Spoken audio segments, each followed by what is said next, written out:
We're going to go to the sky and see what really happened 2,000 years ago.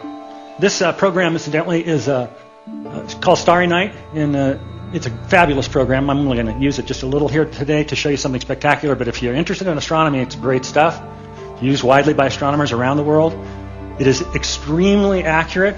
It incorporates Kepler's 3 laws of planetary motion, plus Newton refined Kepler's work. He added something called perturbations, and that's all included in the software. So what I'm going to be showing you through these screens is not something that approximates what things looked like in ancient times. It's quite an accurate reproduction of the positions of the planets, because we can actually calculate that. So we can view from any place we like. I'm choosing to view from Babylon, because I believe that's probably where the Magi came from. That's the Eastern school. And now most everybody in this room knows that Babylon's in Iraq. People didn't used to know that, but now everybody's very familiar. It's about 60 miles south of Baghdad, right? And you can choose any time to view, and we're viewing 3 BC. It's September.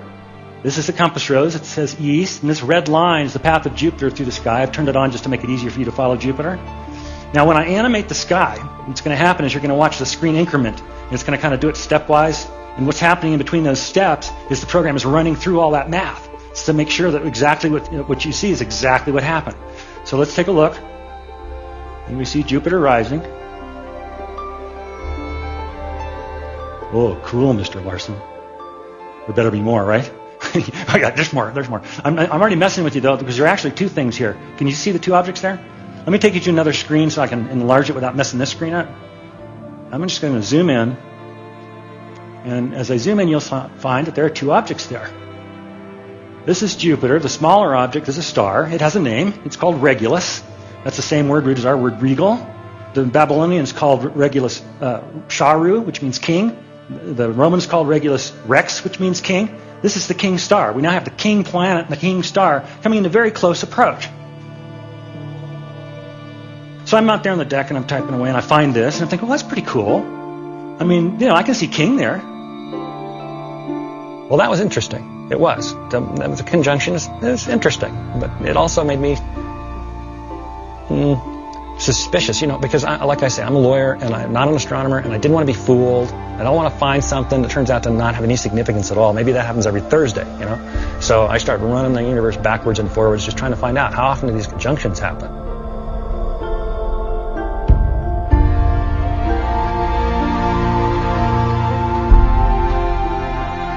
Here's the situation. Let's just make some assumptions to put this in context for you. I don't know how old any of the Magi were, but let's just make some assumptions. Let's say you have to be an apprentice to become a magus. Let's say that you make the grade by age 20 or something. Then you got maybe 50 years until your eyes go bad and you can't observe anymore.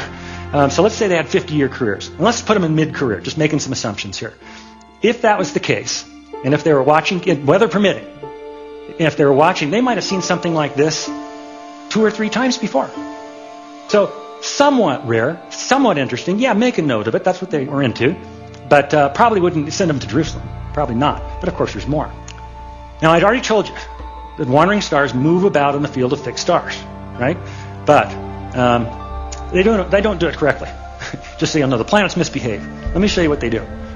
Here's what it looks like. Here's what Mars looks like as it moves through the fixed stars. It moves along like you'd expect it to, but then it slows down and loops. Continues on a ways and loops again. Well, what's with that, Mars? That's pretty weird, isn't it? Okay. I mean, it's looping through the sky like that. That's exactly what it looks like, but of course it's optical. It's what astronomers call retrograde motion. Retrograde motion. It's caused by the fact that we're watching from a moving platform. Just like when you are driving your car and you pass somebody on the roadway, they appear to drop back. They're not really going backwards. You're just watching from a moving platform. Same thing. We're watching from Earth. And so when Earth spins past another planet in its orbit, that planet may appear to act strangely, move backwards, retrograde motion. And Jupiter does that, of course. Jupiter's retrograde is very shallow, if I can get my star to go on. Jupiter goes like this. It slows up. It doesn't blink like that. And does a very shallow little circle. Kind of a little like that. Yeah, it kind of looks like a halo over somebody. So did Jupiter do that at an interesting time? Well, yes, it did. Let's take a look. I'll animate Jupiter and let it drop a tail so you can watch it. Jupiter passed Regulus, changed its mind, stopped and went back for a second close approach. That's 2. Passed Regulus again, changed its mind, and came back for a third close approach. Triple conjunction, much more rare, much more rare. And if you choose to see it, Jupiter has just drawn a halo or a crown over the king planet. Interesting. I can see king there, can't you? I can see king, king, king, right? Some people would say, well, king, king, king, new king, or maybe it means birth. I don't know. I can't get much more out of that, but I do see king there. Very sure. A lot of stuff still missing, though. I mean, I don't see the Jewish nation up there anyplace. So, of course, there's more. Next, I want to ask you a question. 12 Jewish tribes. One produces Messiah. Which one? Anybody know? You're right. Say it louder. It's Judah. That's right. What's the animal symbol for the tribe of Judah? That's correct. Okay, good. Let me take you to the first book of the Bible. And look at Genesis 49 for a prediction of the coming Messiah. We read, "You're a lion's cub, O Judah. You return from the prey, my son. Like a lion, he crouches and lies down. Like a lioness, who dares rouse him? The scepter will not depart from Judah, nor the ruler's staff from between his feet, until he comes to whom the scepter belongs, and the obedience of the nations is his." I need a prop. I'm going to use this for a prop. Y'all know what a scepter is? The thing that kings hold to show that they're kings, right? I want you to remember the scepter is going to show up again. Okay? So this is a prediction of Messiah coming in his role as King of Kings. Well, that association with the Lion of Judah, that helps us. Let's go back to the sky. If we look at the sky and turn on the constellations, we'll see that Jupiter has been crowning Regulus right here in the constellation Leo the Lion. Well, now I can see an association with the Jewish nation. I can see King, King, King in Leo. Well, that's pretty interesting. That's pretty cool. But there's something even bigger that I got to show you that really spooked me when I saw it. And to do that, I'm going to take you back to the Bible, to the last book of the Bible. We've just been in the first book of the Bible. Now we're in the last book of the Bible, Revelation. And I want to talk a little bit about Revelation first and about its author, because I want to make sure you're all on the same page. It was written by a man named John. He wrote 5 books of the New Testament, including the Gospel. He wrote Revelation when he was an old man. And under dire circumstances. The guy was on the island Patmos, basically locked up for his Christian beliefs. And he was there, most commentators think, for 6 to 9 months, and basically solitary on a rocky island. And he was old at that point, maybe probably in his 80s, maybe almost, could even be 90s. And that's when he wrote the book of Revelation. Now all of you who've read it, you know it speaks in a swirling prophetic imagery, and it's a lot of it seems metaphorical. Sometimes it's not chronological. It's a difficult book. It's a difficult book to interpret. But I can't explain most of it. I can, though, explain a little. I'm going to go to Revelation 12 and show you a corner that I think I understand. Let's take a look and see what John describes. He says, "A great and wondrous sign appeared in heaven." What is the sign? Well, I want you to watch this. It's a woman clothed with the sun, with the moon at her feet, and a crown of 12 stars on her head. She was pregnant and cried out in pain as she was about to give birth. Then another sign appeared in heaven, an enormous red dragon with 7 heads and 10 horns and 7 crowns on his heads. If you understand this, please email me, okay? His tail swept a third of the stars out of the sky and flung them to the earth. The dragon stood in front of the woman who was about to give birth so that he might devour her child the moment it was born. She gave birth to a son, a male child, who will rule all the nations with an iron scepter. Hey, here's that scepter again. Who's the child? That's Jesus in his role as King of Kings. We saw the prediction in Genesis, and here in Revelation he appears again, and he's got that scepter because he's now the King of Kings. So, if the child is Jesus, who's the woman? Yeah, that's pretty easy. Okay. And in metaphorical terms, who's the dragon that waited at the foot of the woman to devour the child? That's Herod. The dragon is Herod. John elsewhere tells us in Revelation that the dragon is Satan, but we know in human terms it was Herod. So we now understand what he's describing is the birth of Jesus, but he sees it in the heavens. I'm going to show you something now that definitely got all the little hairs up on the back of my neck and on the back of my arm. And because what follows Jupiter into the sky as we animate the sky is Virgo, the Virgin.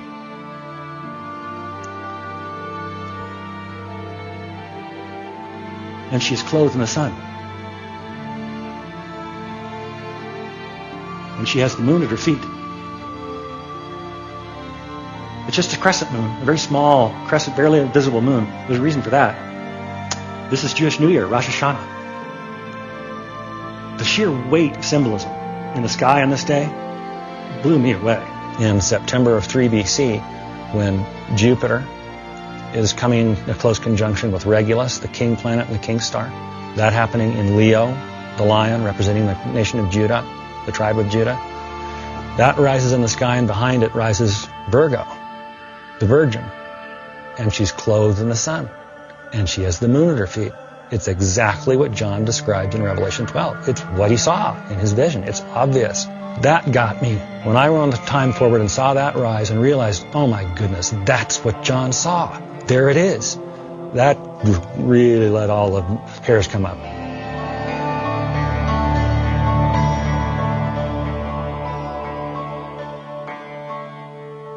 So I'm looking at all this stuff happening, and everything's just, really moving me. And I'm thinking, man, this may be the birth of Jesus. And then I thought, wait a minute, maybe not. Because Jewish people and a lot of Christian people believe that life begins at conception. So I thought to myself, well, maybe this is the conception of Jesus. Maybe this is the Annunciation, when Gabriel appeared to Mary, and she said, be it done unto me. Well, you can test that, I thought. Well, let's just wind forward 9 months and see if there's anything interesting happening in the sky. So that's what I did. So let's jump forward 9 months. Now, we're still viewing from Babylon because I don't think they've left yet. It's now 2 BC. It's June. It's 9 months later. Jupiter has finished crowning Regulus in Leo and is now moving backwards through the constellations like it always does.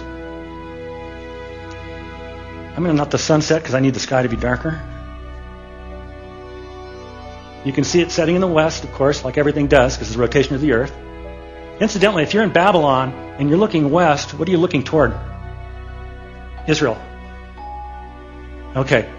Now I'm going to show you something that you can see in any planetarium around the world. Even if they don't believe in Jesus or the Bible or anything, they're going to show you this at Christmas. Because all planetaria do Christmas shows. That's the only way they can get you in there, right? And they always show this event because this event is simply so spectacular. Whether they believe in God or not, they're going to show you this shot. I'm going to kind of cheat as I show it to you, though, because observation back then was all naked eye observation. They had no lenses. So I'm going to cheat. I'm going to zoom in because I want to show you guys. I'm going to take you in on the secret of what's happening here. They couldn't zoom, but we can. So I'm going to zoom in, way in. Till finally I get those two objects separated. One of them's Jupiter. The other one's another planet. You're going to tell me which one, too. Men are from Mars. Women are from Venus. That's the mother planet. Venus is the mother planet. So we have Jupiter, the king planet, and Venus, the mother planet, coming into very close conjunction. That seems kind of pregnant, doesn't it? In fact, they got even closer than that. Let me wind time forward just a little bit. What I'm trying to show you is that they really stacked like a figure eight. So they didn't block each other's light. They added. What you had then was two stars stacked on top of each other, too close together to separate with the naked eye. And so to an observer, it appeared to be the brightest star anyone alive had ever seen. We know the math, and so I can tell you that no one alive had ever seen a star that bright. That was it. I believe the star of Bethlehem was the brightest star. So we've seen the birth of a king in the sky. We've seen the brightest star. But now we have the issue of it being in the south. Remember when they were traveling from Jerusalem to Bethlehem, the star is said to have been before them, ahead of them. So it would have to be in the southern sky. So let's go back to the sky, see if Jupiter did that. They've now traveled to Jerusalem. It's November. I've given them some time for travel. This is south. Remember, Bethlehem is due south of Jerusalem. And then 7 in the morning, sure enough, there in the sky, in the southern sky, is Jupiter over the little town of Bethlehem. Now the hard part, though. Can a star stop? How can a star stop? That was a puzzler.